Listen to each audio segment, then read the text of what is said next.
5 minutes after 9 o'clock. Hank Whittier is in the studio. It's time for Veterans News. Good morning, Hank. Your enthusiasm, Larry. You're a good man. Yeah. A good man. Lunch is on me, right? Hey, Larry, I think you got the guys on the line already from both the Sheriff's Department and the Fire Department. Yes, with some sir. Casualties. Yes, sir. Let's see. Brian, I think, is on this line. Brian Studorf. Good morning, Brian. Good morning. Hey, Brian. I know you brought back something from Ireland for me, right? Lots of smiles. Absolutely. Smiles, A couple of shamrocks. right. They better be on some currency. Ireland was the best. All right, bud. You got some casualties, unfortunately, huh? Yeah, for today we have Jeffrey Schurer, a firefighter, age 35. He had 18 years of experience, died on March 28th. He was with the New Jersey Forest Fire Service, and while on a wildland fire, he was struck by a vehicle driven by a civilian and killed, and he becomes the 14th firefighter fatality this year. Okay. All right, man. Listen, stay safe out there, buddy. Well, thanks, okay? You guys be good today. Come by and see us a little bit, will you? I absolutely will. Okay. Take care. Bye-bye. All right, you too. And Terry, I think, is on the other line. Yes, sir, I'm here. Hey, Terry, how you doing? Good, sir, and yourself? I'm doing great, buddy. Good. Doing good. Better than I Well, deserve, probably. yeah, unfortunately, we have 4, so I'll go ahead and go with them. Trooper James Souter was with the Illinois State Police. His end of watch was March the 28th. He's 28 years old. He was killed while doing his duty, hit by a semi-tractor trailer on the interstate. The second is Trooper Tage Toll, and Trooper Toll was with the Alaska State Troopers, and his end of watch was March the 30th of 2013. He was 40 years old. He was killed in a helicopter accident while rescuing a stranded four-wheeler in Alaska. The third is Correction Officer Brandon Kuntz. Brandon is with the United States Department of Justice. His end of watch was March the 31st.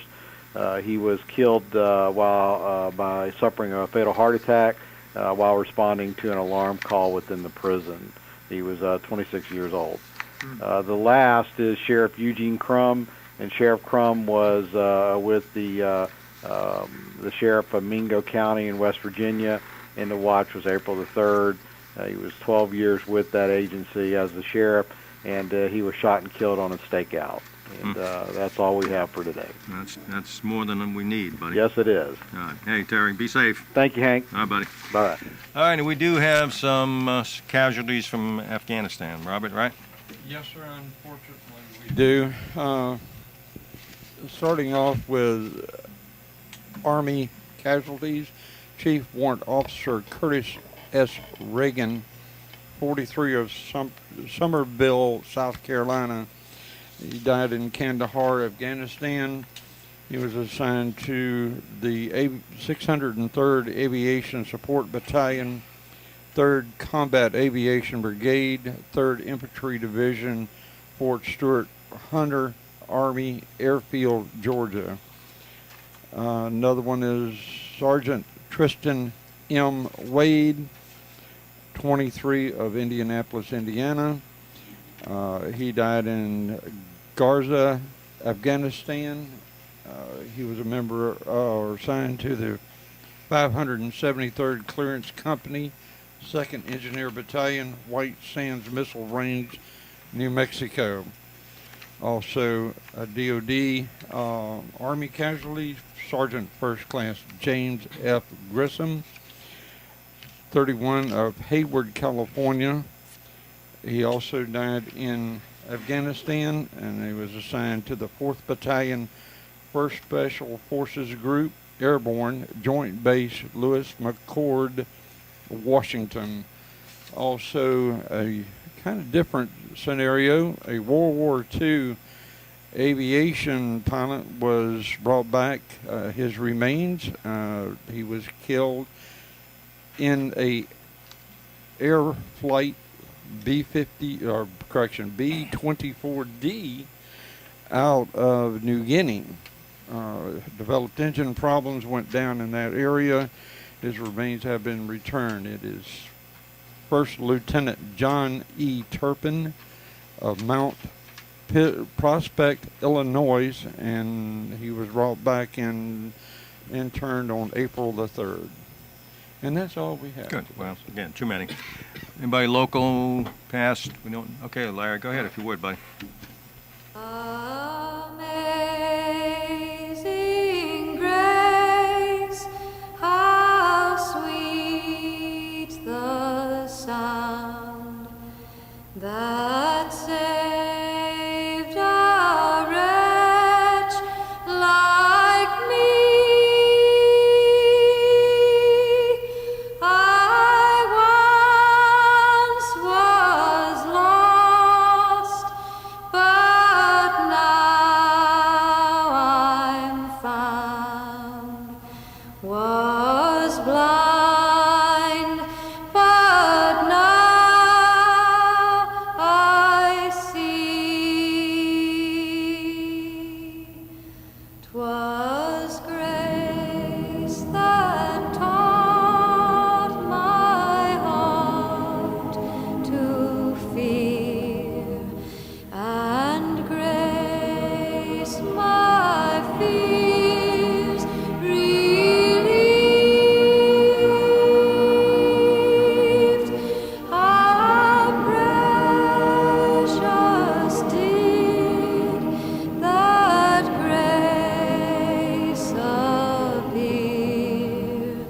the hour I first believed. Through many dangers, toils, and snares, we have already gone. 'Twas grace that brought us safe thus far, and grace will lead us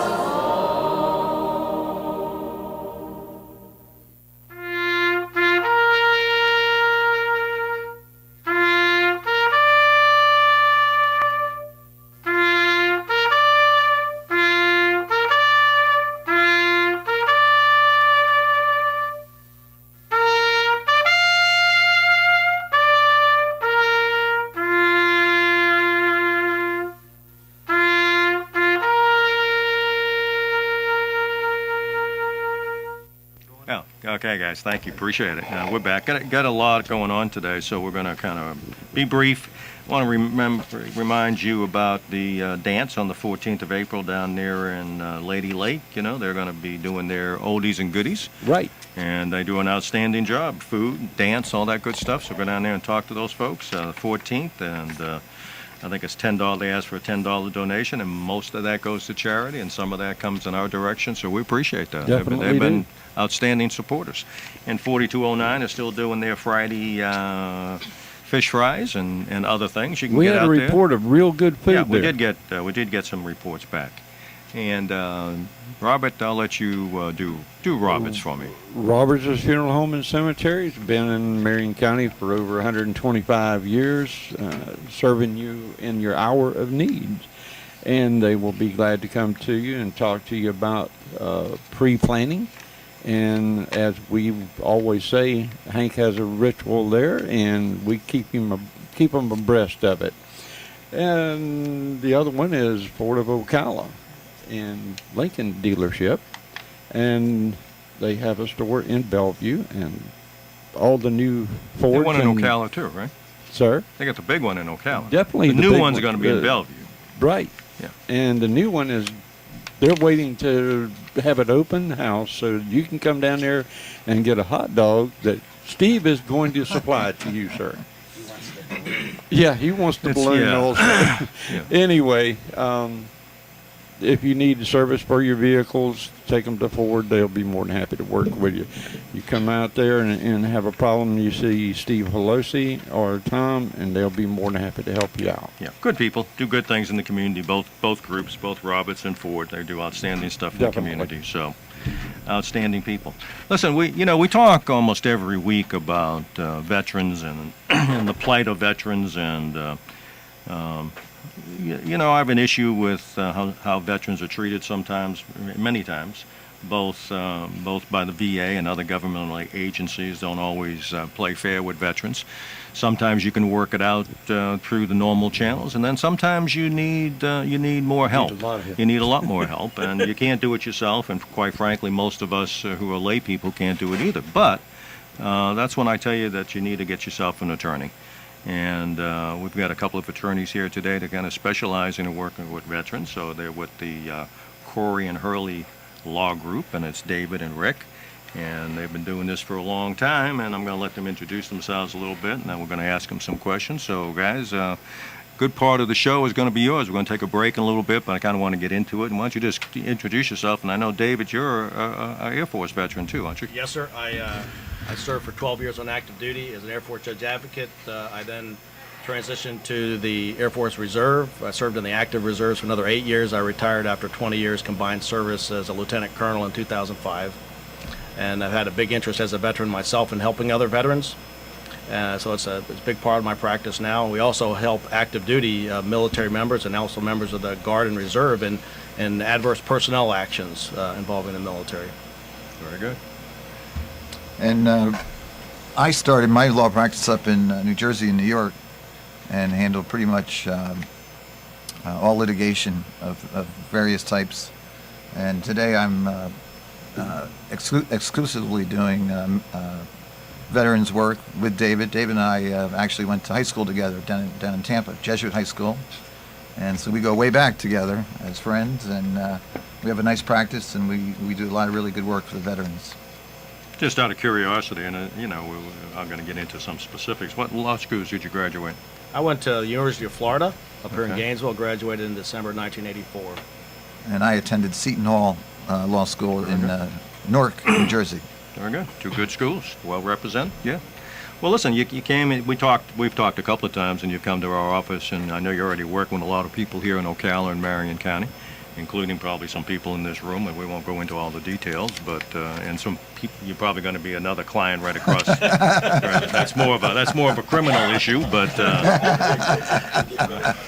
I know you specialize in some things, so I know you want to share some information with us today. So why don't you go ahead and tell us what you want to share with us today and get us started, and we'll see where it takes us. I appreciate that, Hank. We want to address a couple of practical issues involving veterans on a day-to-day basis, as well as getting into some legal issues that also affect veterans.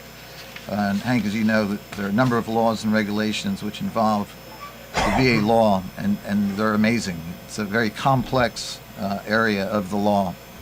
There's a collection of the U.S. Code and the U.S. Code of Federal Regulations which apply to VA matters.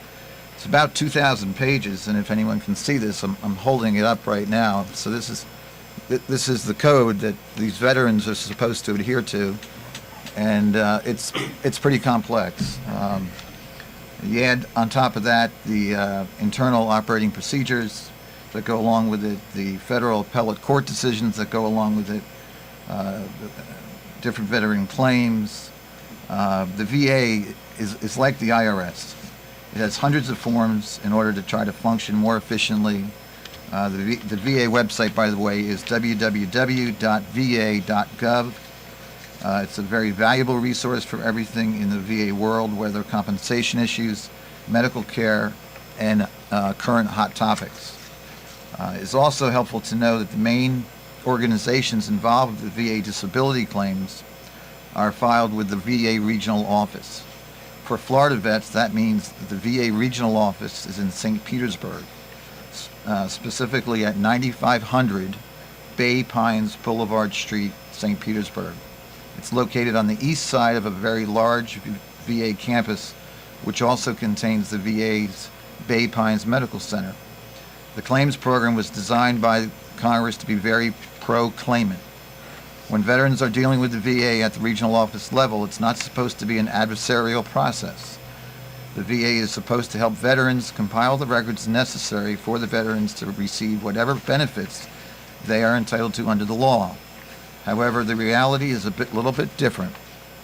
The VA regional offices are tremendously backlogged with initial claims as well as claims which are in the first stage of appeal, meaning after a notice of disagreement is filed, but before the next step, the Board of Veteran Appeals gets involved.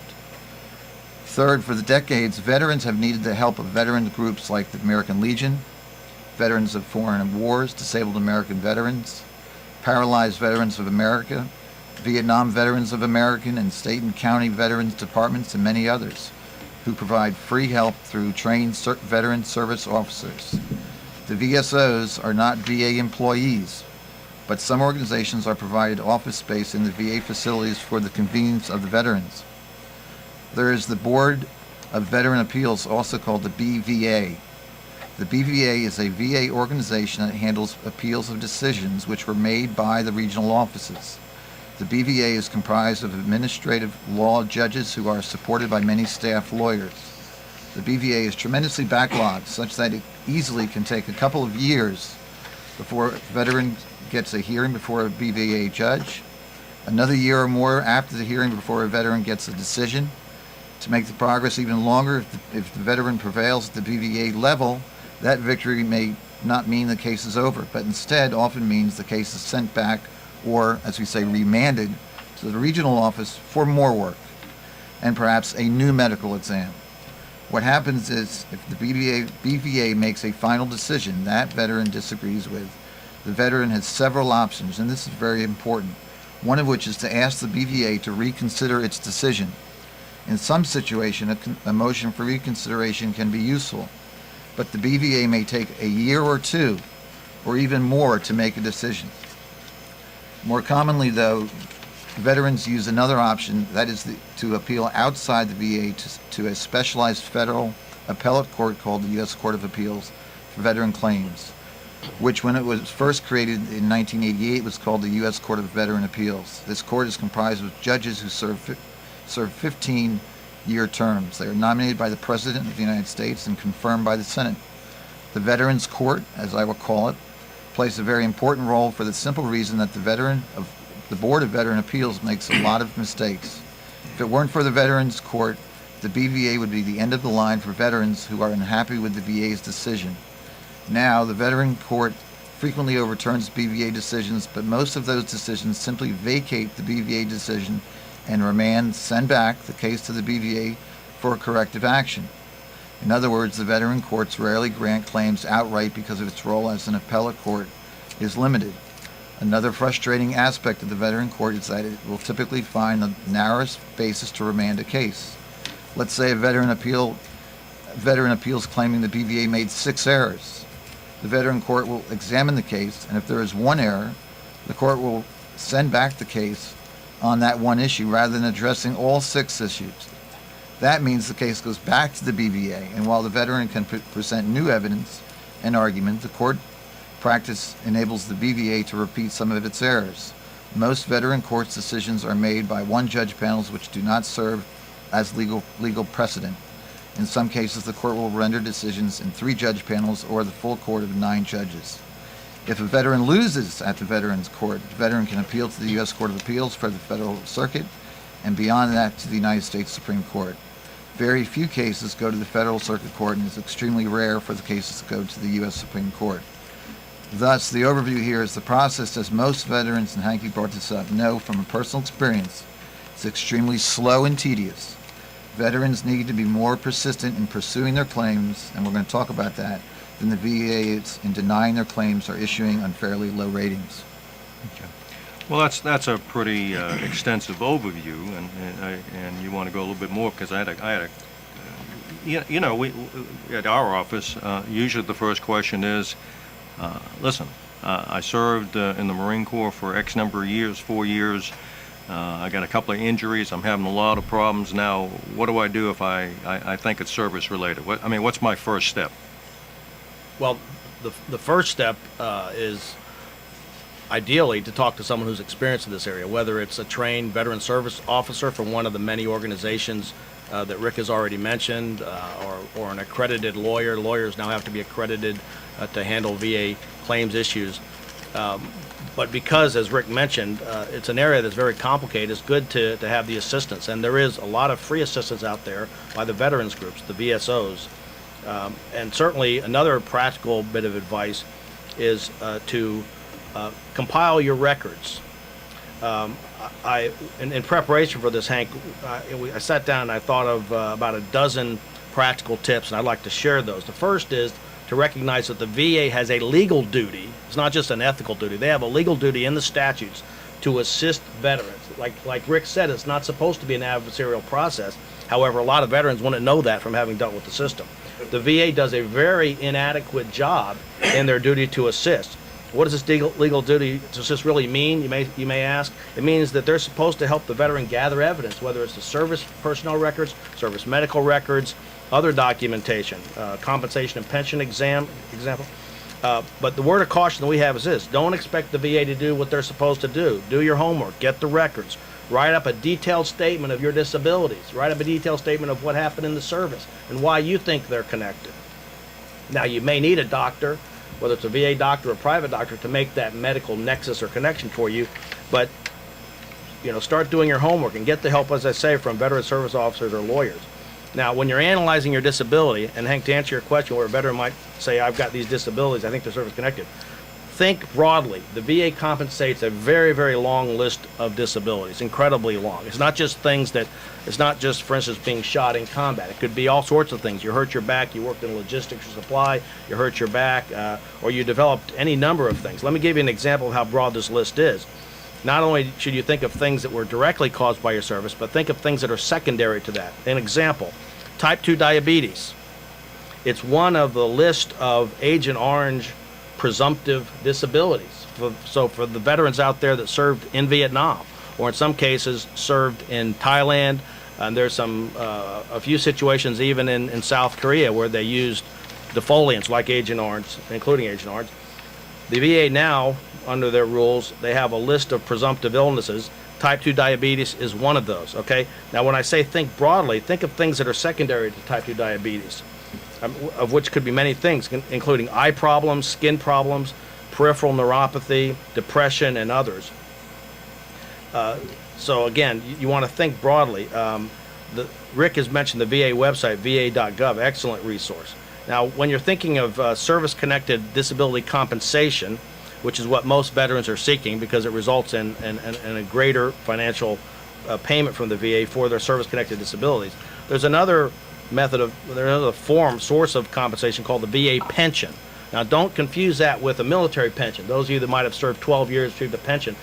Pension in the VA context is something completely different. A VA pension is for veterans with low incomes who are permanently and totally disabled by non-service connected disabilities, or they're age 65 or older who have 90 days or more of active military service with at least 1 day during a period of war.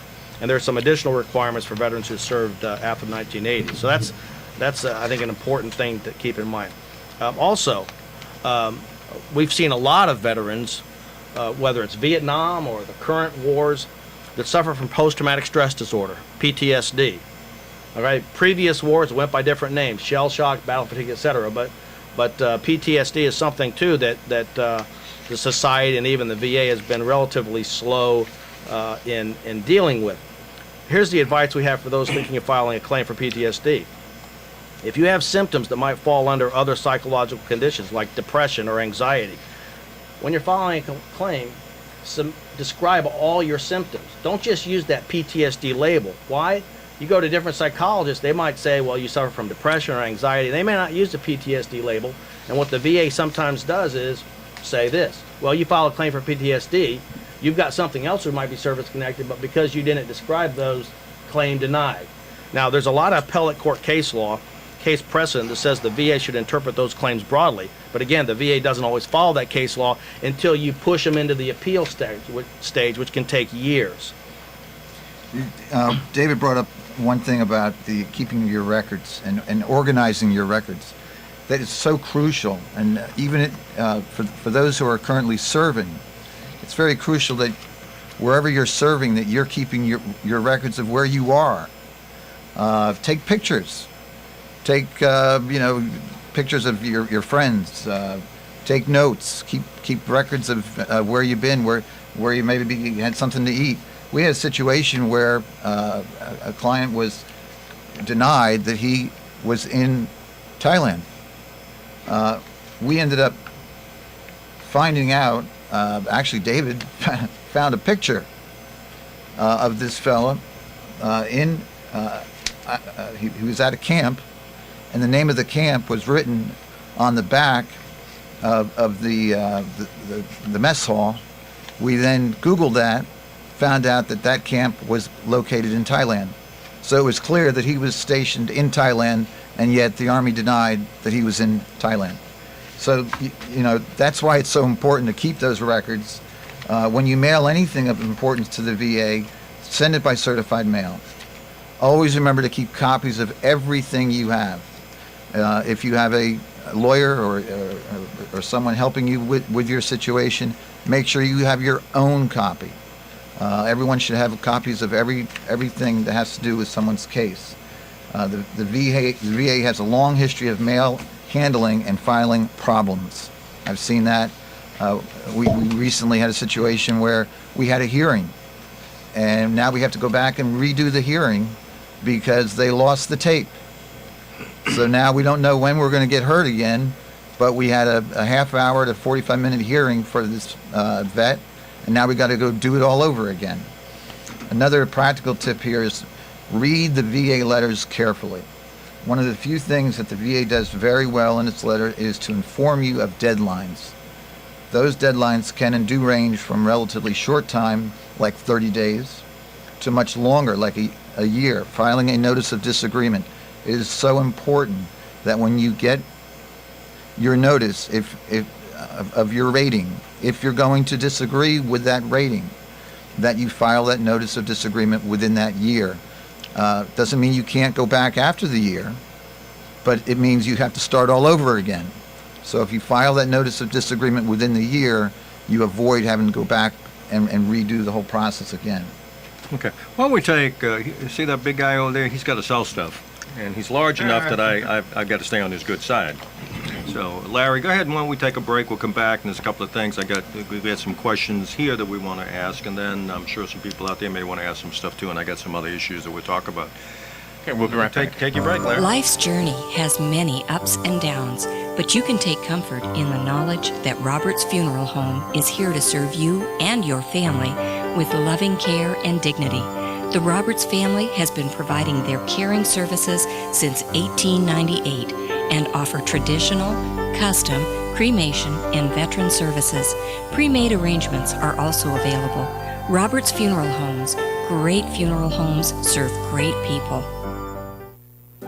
Are you experiencing pain in your neck, head, or back? Have you been in a recent accident or injury? Get your questions answered by me, Dr. Riyad Fakuri, board-certified chiropractic orthopedist at the Fakuri Medical and Chiropractic Center, here on the Head to Toe Care Show, every Wednesday at 11 a.m. to answer your questions so you can get the help you deserve. That's Dr. Riyad Fakuri on the Head to Toe Care Show every Wednesday at 11 a.m. on WOCA, The Source.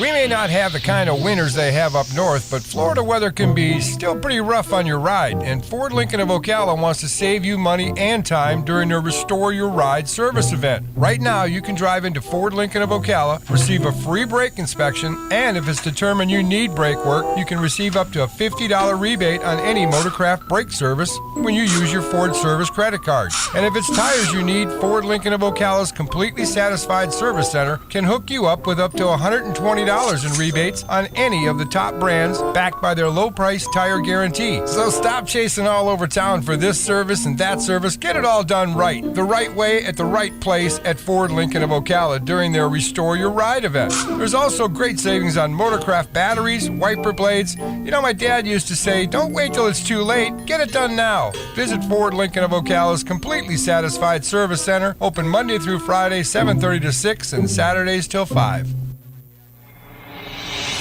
It's Flying Back, the 39th Annual Sun and Fun Fly-In and Expo. Tuesday, April 9th through Sunday, April 14th in Lakeland, the largest air show in the South. Aircraft of all shapes and sizes, including historic warbirds and vintage aircraft. Daily air shows, aerial acrobatics, the Batcopter, Otto the Performing Helicopter, and Wing Walkers. Plus, the Black Diamonds Performance Jet Team fly Thursday through Sunday. It's fun for the entire family and includes a kid zone with zipline and rock walls. Over 30 food vendors. Live music every day. The Sun and Fun Fly-In and Expo features a Friday and Saturday night air show and a Saturday morning hot air balloon launch. The 39th Annual Sun and Fun Fly-In and Expo, April 9th through the 14th in Lakeland. For more information and Florida resident specials, go to sunandfun.org. You cannot miss the 39th Annual Sun and Fun Fly-In and Expo, April 9th through the 14th in Lakeland. The largest air show this season, right here in your neighborhood. What's thrilled you lately? Good credits, bad credits. It's none of our business because we're not an auto dealer. We're not a bank. We're not your mother. We're OcalaForSale.com. Marion County's marketplace for cars, trucks, and SUVs. We've got thousands of sellers standing by to take your call. No middleman. But hurry, don't walk, don't run. Just sit down and log on to OcalaForSale.com. Prices and inventory change daily. Offer does not include dealer upcharge. Undercutting, rust proofing, factory surcharge, or delivery fee. See website for details. Phoenix Promotional Solutions, your company supplier of banners, digital decals, yard signs, and magnetic signs.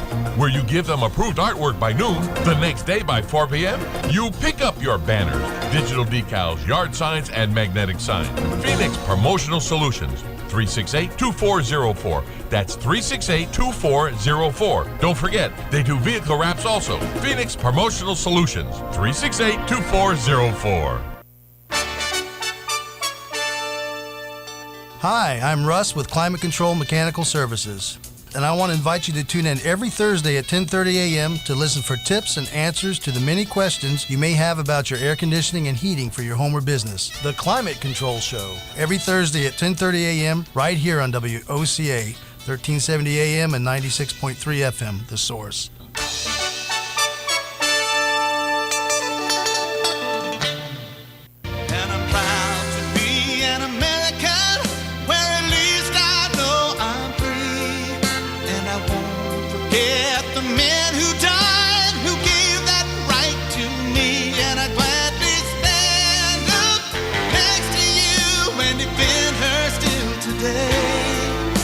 There ain't no doubt I love this land. God bless the USA. All right, 22 minutes before 10 o'clock. Let's rejoin Hank Whittier in Veterans News. Hank? Thanks. We're back again. And we're still brought to you by Ford Lincoln of Ocala. And they're still selling great cars out there and good people to deal with, honest. Yes, sir. And talk to Steve Pelosi. Steve's the general manager. They got a store currently in Bellevue, building a new one. But they're big stores here in Ocala, too. So going out there and buy yourself a car, look at them. You're in the market for a new used car.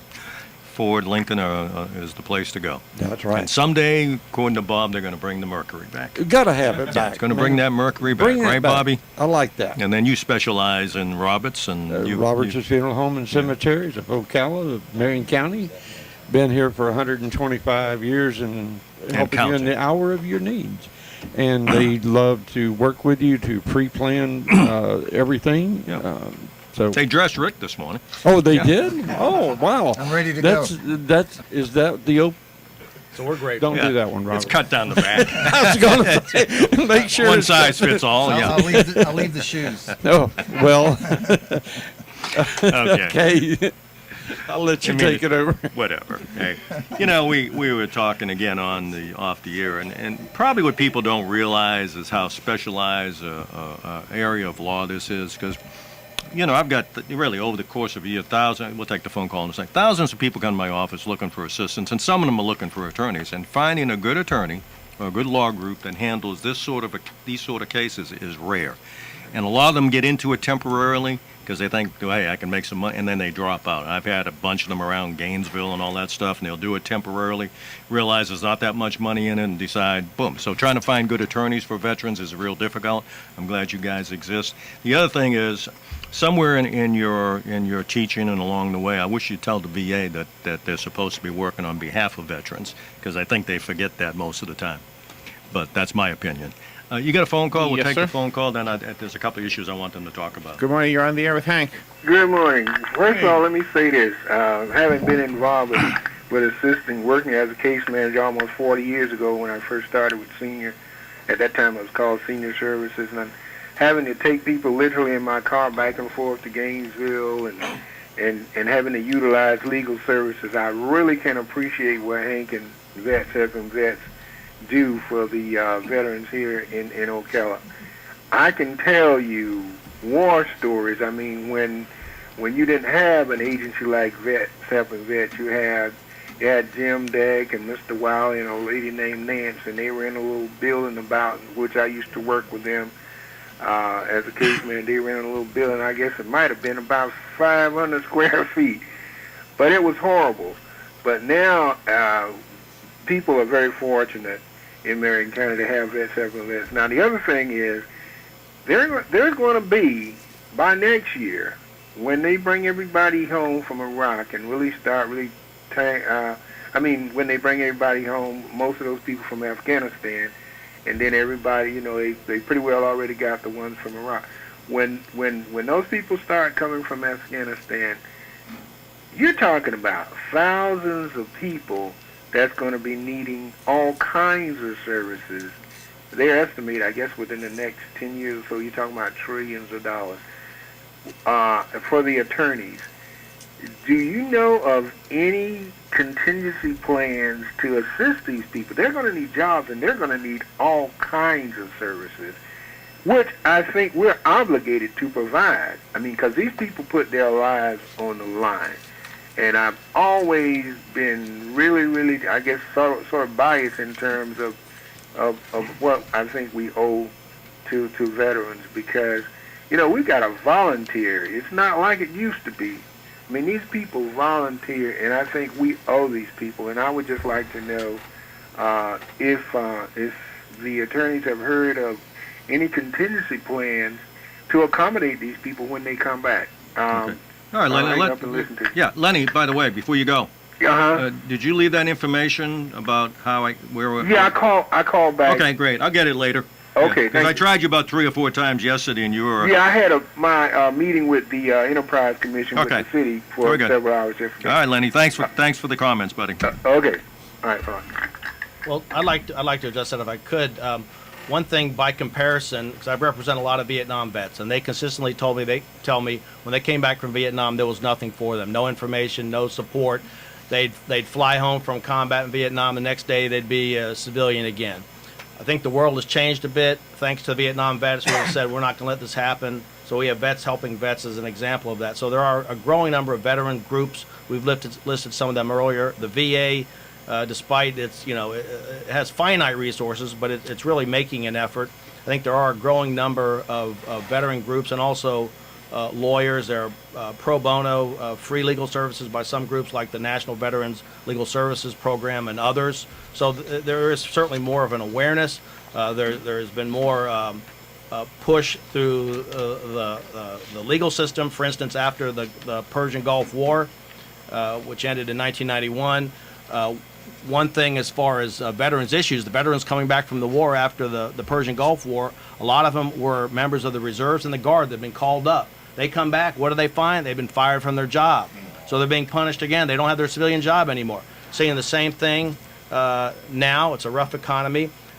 After the Persian Gulf War, Congress passed a law. It's called the Uniformed Services Employment and Reemployment Rights Act, sometimes referred to by the acronym USERRA.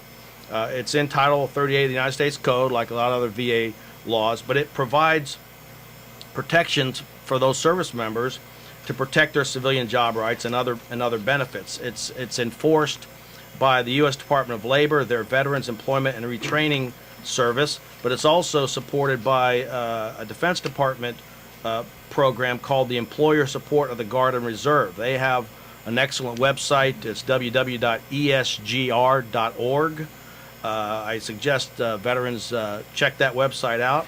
Also, the Department of Labor website, dol.gov. If you look under their materials, you'll find a lot of information about the law, USERRA. USERRA is a very important law. Unlike a number of federal disability discrimination laws that apply only to certain businesses, like if you have 15 or more employees. This USERRA protects veterans even if they worked in a company that just had 1 or 2 employees. So if the point of it is they're coming back from the war, they're trying to rejoin their civilian job, and this law is something they need to be aware of. I can go into a lot more detail if you'd like. But that's Well, just an overview. do you have any phone numbers they need to call, or like the part, or beside? I mean, I know you folks know about it, but can they have? Do you have that available? Well, 2 good resources, I say, would be DOL.gov, and in their search engine, they have alphabetical list of issues, and look for Uniformed Services Employment Reemployment Rights Act, and also the website esgr.org, which is the employer support of Guard and Reserve. There's a Florida division of that, and what they try to do is, first of all, they try to resolve things at the lowest level. They try to mediate problems between a vet coming back who may have lost his or her job, and they offer other services. And now, if legal action is needed, the Department of Labor plays a big role in helping enforce that on behalf of the veteran. But those are 2 websites I recommend, and there are a lot of phone numbers on both of those. Surprisingly, and we had some issues a few years ago. Surprisingly, some of the folks who were most guilty of not honoring that law were the government agencies. Yes, sir. We had a lot of trouble with some government agencies, and really had to go over there and sort of threaten them. That you'll have 500 veterans out here picking in your office. Not very good, not very smart. Right. So, and I tell veterans all the time, if you really think that you don't have an influence, you do, but you got to advocate for that. If you want change and you want things to be better, you got to speak up, and you can do it legally, and there could be some court precedents and that sort of thing. But you also need to speak up in terms of numbers are important. You join the groups that we talked to you about joining, the DAV, American Legion, VFW, and you pick up the phone and you call your congressman and you call your local county commissioner.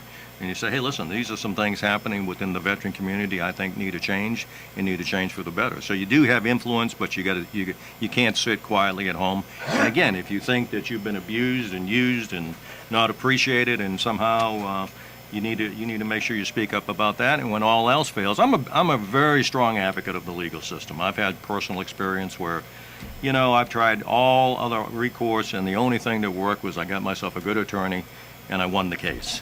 And that was, about some discrimination issues.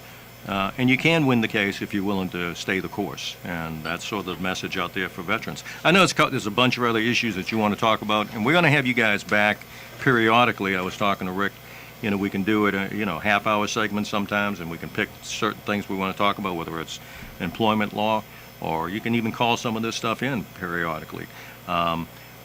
You had some other issues that you wanted to get into, I know. And then I know Rick wanted to talk about that whole Camp Lejeune water issue, and apparently there's a lot more bases than just Camp Lejeune that have those sort of issues going on. So, right. I'd be happy to address the Camp Lejeune issue, something that's come up in recent years, receiving increasing media attention and also congressional attention, deals with the fact that at Camp Lejeune, North Carolina, a very large Marine Corps installation, there's evidence of groundwater contamination, which dates back to the 1950s. And I would add to that, Camp Lejeune is not an isolated incident in that regard. There are quite a few websites out there which document that there are over 100 military installations that have contamination, not necessarily to the same extent as Camp Lejeune, and that have not received much publicity, but it's a big issue. But basically what has happened is the evidence is continuing to develop to show extensive contamination of the well water, the water that people use for drinking, bathing, etc. And some veterans have been successful in their disability claims against the VA. Unfortunately, it's a rather low percentage. Many more have been denied in recent years. Success in those claims basically depends on getting medical evidence, basically a doctor's opinion, which has that nexus between their illness, which are often cancers, to the kinds of toxic substances that have been found in the groundwater. A lot of information out there. Some is on the VA website, va.gov, but also other websites. An excellent one is called semperfialwaysfaithful.com. And it has a map showing contamination at more than 100 military installations around the country. Another useful website on that issue is www.tftptf.com, which stands for the few, the proud, the forgotten. according to the VA's own website, the VA's perspective on this is that there's, quote, limited and suggestive evidence of an association between certain diseases and the chemical compounds found at Camp Lejeune during the period of camp contamination, which is from the late 50s, about 1957, they're saying, to about 1985 to 87 time frame. And the VA's position is they're considering disability compensation claims on a case-by-case basis. In other words, that's their way of saying it's a lot tougher for the veterans to win, unlike now the Agent Orange claims for Vietnam veterans, where they have presumptions of connections between certain cancers. The eligibility requirements for the claims is you must have been a veteran discharged under conditions other than dishonorable. In other words, this basically throws under the bus any civilian employees at Camp Lejeune at that time frame. This compensation applies to military veterans. They must have served at Camp Lejeune between 1957 and 1987, although one VA website says 1985.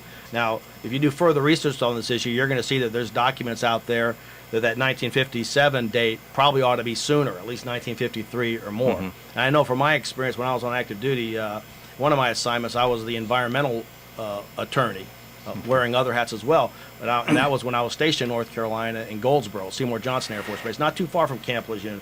And I know from that experience, this was in the 1990-93 time frame, and at that point, all the military installations were really starting to catch up on this, what had been decades of environmental pollution, leaking underground storage tanks, other methods of disposal, open burn pits, etc. Oh, yeah. So they used to bury, I remember burying 50-gallon drums of God only knows what was in there, and just big pits. Now, right. You know, they're going to leak eventually. Absolutely. They were leaking at the time we put them in there, to tell you the truth. Right. Well, there was the old thought, you know, let's say petroleum products, thinking, well, oil came out of the ground, you can just pour it back into the ground. Back in, yeah. You know, not thinking that it's going to contaminate the groundwater eventually. You know, the scope of what you all, and you don't limit it just to claims too. I know that you deal with folks who have been abused and medically by the VA as well. You take those cases on.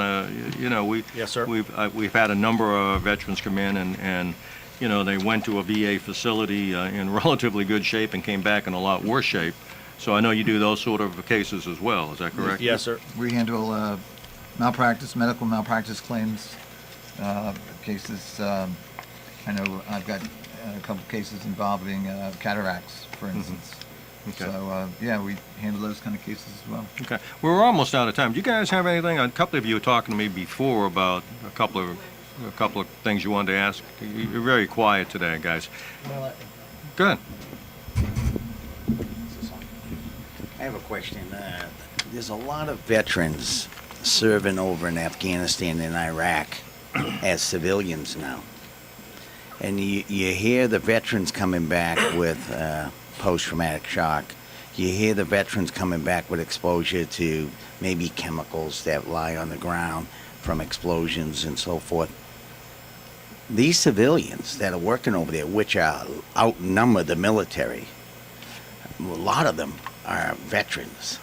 So they're going to come back, and the dichotomy is they're going to start claiming it's a veteran disability because they can't get it through the civilian insurances, whatever it may be. So I'm wondering, how do we handle that?